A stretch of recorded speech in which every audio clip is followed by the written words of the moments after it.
భక్తులందరికీ నమస్కారం అండి. దేవి అనుగ్రహం ఛానల్కి స్వాగతం. ఈరోజు చైత్ర మాసపు సోమవారం. శివునికి ఎంతో ప్రీతికరమైనటువంటి ఈ రోజున భక్తి శ్రద్ధలతో ఈ కథలను ఎవరైతే వింటారో వారికి శివానుగ్రహం లభిస్తుంది. పూర్వం నైమిసారణ్యము సౌనకాది మునుల నిత్య తపోదీక్షలతోనూ యజ్ఞయాగాది కృతువులతోనూ పురాణాది ప్రవచనాలతోనూ మహర్షుల వేద మంత్రోచ్చరణలతోనూ శోభాయమానంగా విరాజిల్లుతుండేది. ఆ సమయమందు పురాణ కథలను చెప్పటం ఆరితేరిన వాడు, సకల శాస్త్ర పారంగతుడు, మునిశ్రేష్ఠుడైన సూత మహర్షి ఒకనాడక్కడకు వేంచేశాడు. ఆయనను చూడగానే సౌనకాది మునులందరూ కూడా లేచి నిలబడి నమస్కరించి ఆ మహర్షి చుట్టూ చేరి, ఓ మునిశ్రేష్ఠ, సూత మహర్షి, చాలా కాలంనకు మీరిక్కడికి వేంచేశారు. మీ ద్వారా కొన్ని సందేహాలు తీర్చుకోవాలని ఎప్పటి నుండో మా కోరిక కలదు. వాటిని రూపుమాపి మా జన్మకు ధన్యతను ప్రసాదించండి స్వామి అని వేడుకున్నారు. ఓ సౌనకాది మునులారా, మీకు శుభములు కలుగుగాక. మీ సందేహాలను తప్పక నెరవేరుస్తాను. అడగండి. ఉచిత రీతిన వాటికి సమాధానాలు చెప్పి మీ సందేహాలను నివృత్తి చేస్తాను అని సూత మహర్షుల వారు వారి అభ్యర్థనను అంగీకరించారు. స్వామి, ఈ విశాల విశ్వంలో సమస్త చరాచర జీవరాశి యందును మానవ జన్మ మహోత్కష్టమైనదంటారే. అంతటి గొప్ప మానవ జన్మ ఎత్తిన మానవులలో ఎక్కువ మంది పలు కష్ట నష్టాలకు, దుర్భర దారిద్ర్య బాధకు లోనవుతూ పలు బాధలకు లోనవుతున్నారు కదా. వారెంతటి తమ తమ పూర్వజన్మ సుకృత ఫలములను అనుభవించుతున్నారు, కానీ వారి బాధలు పోయే మార్గమే లేదా? వారందరూ తృప్తిగా తమ జీవితాలను గడుపు భాగ్యమే లేదా?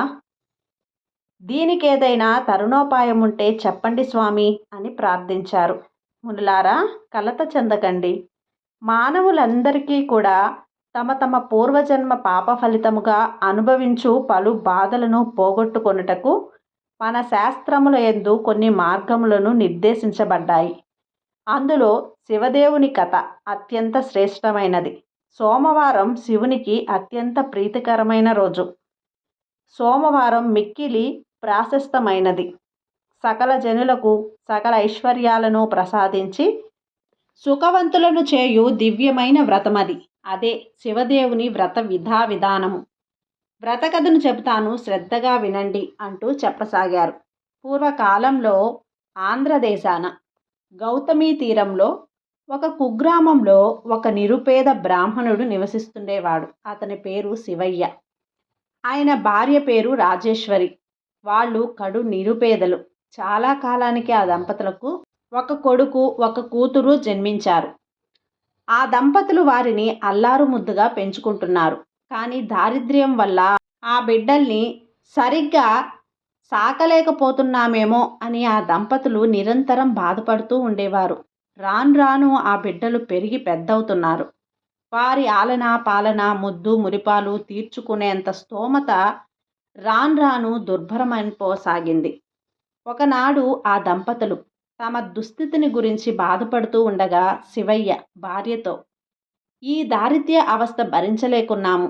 నేను తిరుపతికి వెళ్ళి స్వామి దర్శనం చేసుకొని అక్కడే ఏదైనా వ్యాపకంతో శ్రమపడి డబ్బు సంపాదించుటకు వస్తానన్నాడు. అందుకు భార్య రాజేశ్వరి కూడా అంగీకరించింది. బిడ్డలను జాగ్రత్తగా చూసుకుంటూ ఉండమని భార్యకు చెప్పి శివయ్య తిరుపతికి కాలినడకన బయలుదేరాడు. వెళ్ళగా వెళ్ళగా వారికి మార్గమధ్యమున ఒక ముసలి బ్రాహ్మణుడు తారసపడ్డాడు. ఎక్కడికి వెళ్తున్నావని శివయ్యను ప్రశ్నించాడు. శివయ్య తన దుస్థితిని గురించి వివరించి డబ్బు సంపాదనకు తిరుపతి వెళ్తున్నానని చెప్పాడు. అతని మాటలు విన్న వృద్ధుడు, పోయి వెర్రివాడా, నీవు తిరుపతికి వెళ్ళినంత మాత్రాన, స్వామి దర్శనం చేసుకున్నంత మాత్రాన డబ్బు సంపాదించుకోగలవా? నీ దారిద్ర్యం పోయి నీకు సకల ఐశ్వర్యాలు కలిగి నువ్వు నీ భార్య బిడ్డలు సుఖపడేలా చేయగల వ్రతం ఒకటి ఉంది. అది చెబుతాను, శ్రద్ధగా విను. భక్తితో ఆ వ్రతం ఆచరించి తరించు అన్నాడు. అయ్యా, మీరు నా పాలిట దేవుడిలా తారసపడ్డారు. ఆ వ్రతం ఏమిటో, అది చేయవలసిన విధానమేమిటో చెప్పి నన్ను కృతజ్ఞుణ్ణి చేయవలసిందని వేడుకున్నాడు. వాళ్ళిద్దరూ కూడా ఒక చెట్టు నీడకు చేరి కూర్చున్నారు. శివయ్యతో ఆ వృద్ధుడు ఈ విధంగా చెప్పసాగాడు. పూర్వం వంగదేశాన్ని సూరసేనుడనే మహారాజు పరిపాలిస్తుండేవాడు. అతనికి సుగుణవతి, సౌందర్యవతి అగు కుమార్తె ఉండేది. ఆమె పేరు సీమంతని. ఆమెకు పసితనం నుండి శివదేవుడంటే అపారమైన ప్రీతి, భక్తితో నిరంతరం పూజలు పునస్కారాలు చేస్తూ ఉండేది. యాజ్ఞవల్యమని సతి మైత్రేయి ఈ సంగతి తెలుసుకొని ఆ రాకుమారి వద్దకు వెళ్ళి సోమవార వ్రత మహత్యాన్ని, ఆ వ్రత విధానాన్ని తెలియజెప్పింది. ఆనాటి నుండి రాకుమారి సీమంతని సోమవార వ్రతాన్ని భక్తి శ్రద్ధలతో చేస్తూ ఉండేది. సదాశివుని దివ్య కథలను వింటూ ఆయన యందే భక్తి ప్రవృత్తులను పెంచుకుంటూ విద్యాబుద్ధులందు ఆరితేరుతూ యుక్త వయస్కురాలయ్యింది. వంగదేశానికి చేరువలో గల అంగదేశాన్ని ఇంద్రసేనుడను పరిపాలిస్తున్నాడు. ఆ రాజునకు చంద్రాంగదుడనే కుమారుడున్నాడు. అతడు గుణమణిభూషణుడు, సౌందర్య సంపన్నుడు. యుక్త వయసు వచ్చిన ఆ సుగుణ రాకుమారు నాకు వివాహం చేయు నిమిత్తం విప్రులకు వాని చిత్రపటాన్ని ఇచ్చి తగిన రాకుమార్తెను అన్వేషించుటకు అన్య రాజ్యాలకు పంపించాడు. వాళ్ళు దేశదేశాలు తిరిగి వంగదేశం చేరారు. రాజదర్శనం చేసుకొని తామిచ్చిన పనిని నివేదించి తమ రాకుమారుని చిత్రపటాన్ని రాజుకు అందజేశారు.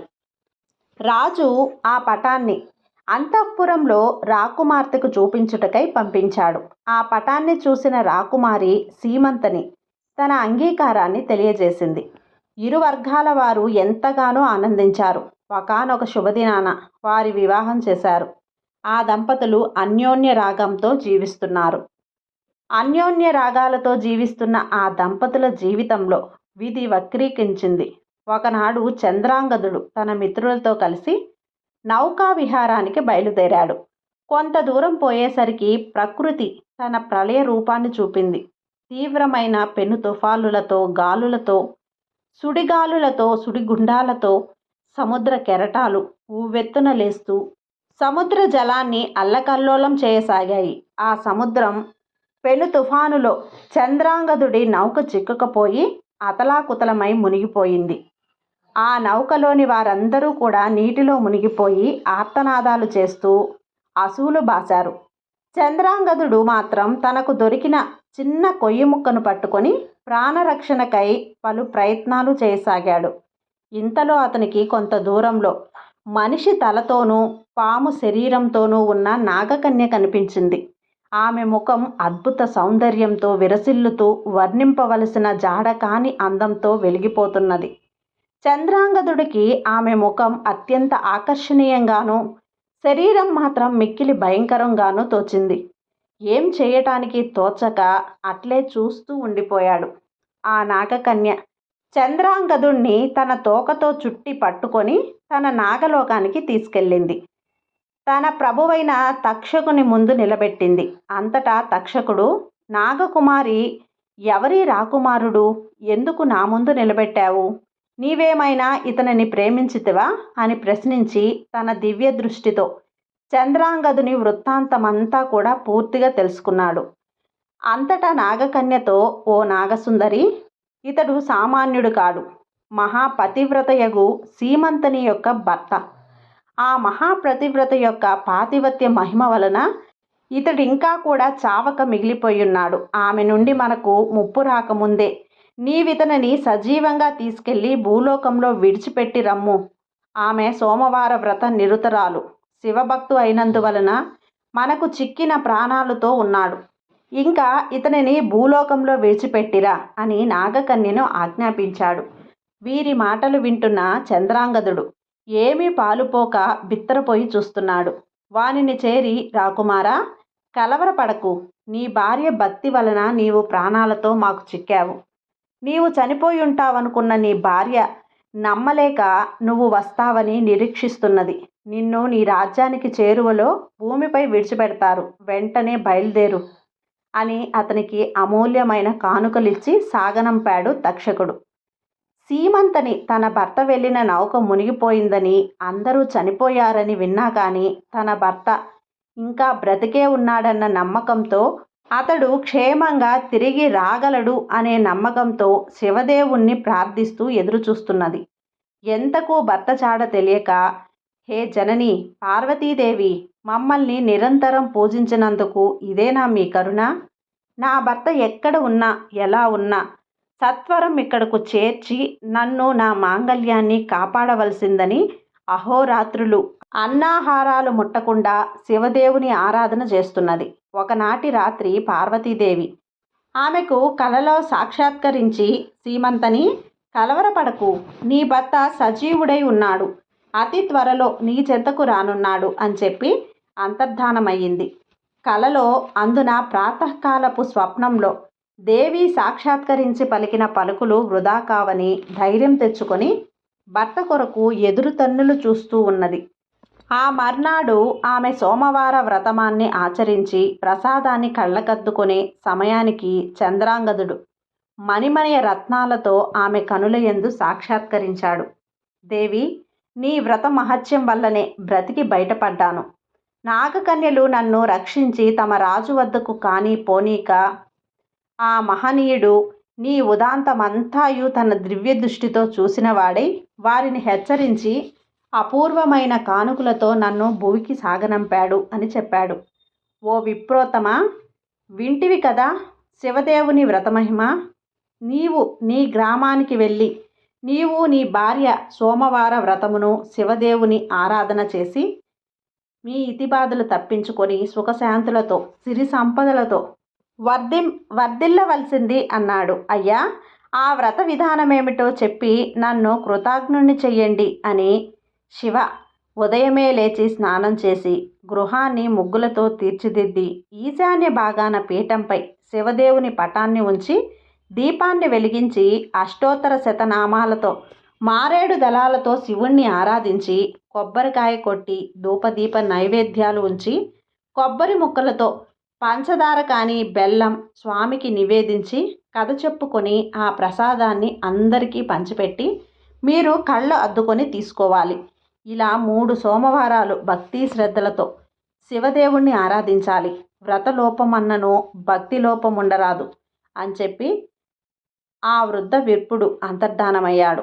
తనను ఉద్ధరించడానికే భగవంతుడు వృద్ధ బ్రాహ్మణ రూపంలో వచ్చి వ్రతాన్ని సూచించాడని శివయ్య సంబరపడుతూ ఇంటికి చేరుకున్నాడు. భార్యతో జరిగిందంతా చెప్పాడు. యావత్తూ తెలియజేశాడు. అంతటా ఆ దంపతులు భక్తి శ్రద్ధలతో 3 సోమవారాలు వ్రతాన్ని నిష్ఠగా చేశారు.